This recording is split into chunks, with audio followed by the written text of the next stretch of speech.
ए चाय वाला, चाय गरम, चाय ले लो रे, आओ रे भाई आओ, चाय ले लो, चाय गरम है, ऐसे चिल्लाते हुए एक लड़का जा रहा था। उसका नाम मुन्ना था। मुन्ना के एक हाथ में बकेट था जिसमें एक छोटा सा स्टोव, उस पर एक केटली थी और दूसरे हाथ में ग्लास पकड़ते हुए चलते फिरते चाय बेच रहा था। चाय ले लो भाई, चाय गर्मा गर्म, चाय ले लो भाई चाय, ऐसा कहता है। मुन्ना बहुत बुद्धिमान था। अगर किसी को कोई प्रॉब्लम होता तो मुन्ना से आकर मिलते। मुन्ना उनको अच्छी अच्छी सलाह देता था। उसी सलाह से वो अपनी समस्याओं का छुटकारा करते थे। उनमें से एक आदमी, मुन्ना भाई आपने जो आइडिया बताया था ना, उसके कारण मैं अपने समस्याओं से बाहर आया हूँ, आपका बहुत बहुत शुक्रिया, ऐसा कहता है। और एक औरत, मेरे भाई मुन्ना, मेरे पति नशे के आदी होकर मुझे मारते परेशान करते थे। मैंने जब आपसे सलाह मांगी और आपने उनसे क्या कहा, क्या बात की पता नहीं, अब वो दारू पीना छोड़ दिए। अभी हम हंसी खुशी रह रहे हैं। तुम्हारा उपकार मैं कभी नहीं भूल सकती, ऐसा कहती है। ऐसा सभी लोग उसकी तारीफ करते थे। उसी गांव में एक धनवान रहता था। उसे पप्पू नाम का लड़का था। वो बहुत मोटा था और कभी भी खाते रहता था। वो खाना और सोना, इसके अलावा कुछ भी काम नहीं करता था।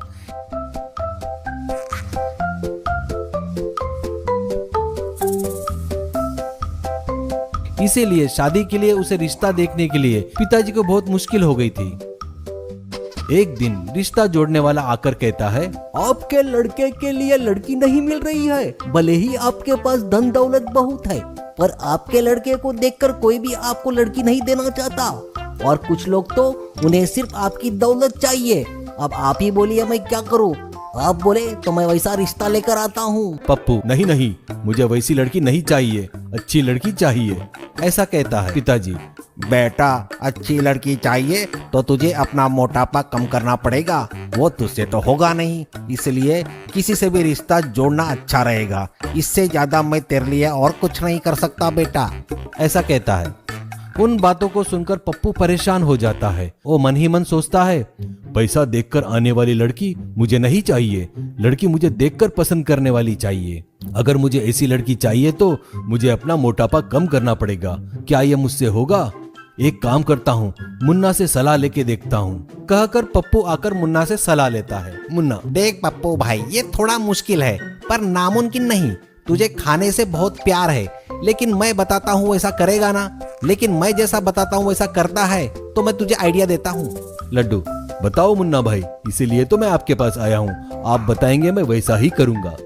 मुन्ना, देखो यार, लोग काशी जाकर अपने पसंद की चीजें वहाँ छोड़ कर आते हैं, फिर वो लोग दोबारा जिंदगी में उसे नहीं हाथ लगाते। तू भी काशी जा, तुझे जो चिकन बिरयानी पसंद है ना, वहाँ छोड़ कर आ। और वहाँ कैसे जाएगा बोले तो तू पैदल चलकर जाएगा, वहाँ पर पैदल चलकर वापिस आएगा।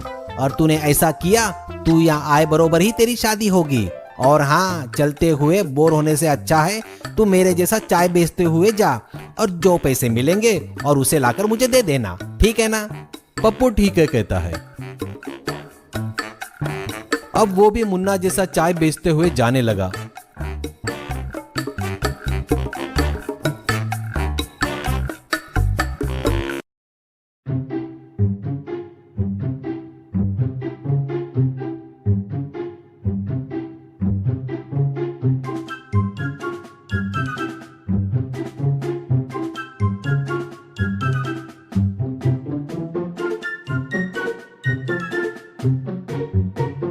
कुछ दिनों बाद काशी पहुंचकर गंगा में नहाकर उसे पसंद है वो चिकन बिरयानी को पानी में छोड़ता है और वापिस चाय बेचते हुए घर की तरफ आता है। ऐसे वो इतने दिन पैदल चलने के कारण वो थोड़ा दुबला हो गया था।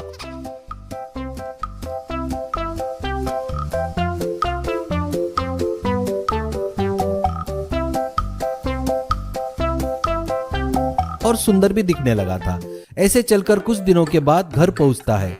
उसकी हालत देखकर माँ बाप ही नहीं, गांव के लोग भी खुश होते हैं। अच्छी सलाह देने के कारण पप्पू मुन्ना को धन्यवाद करता है।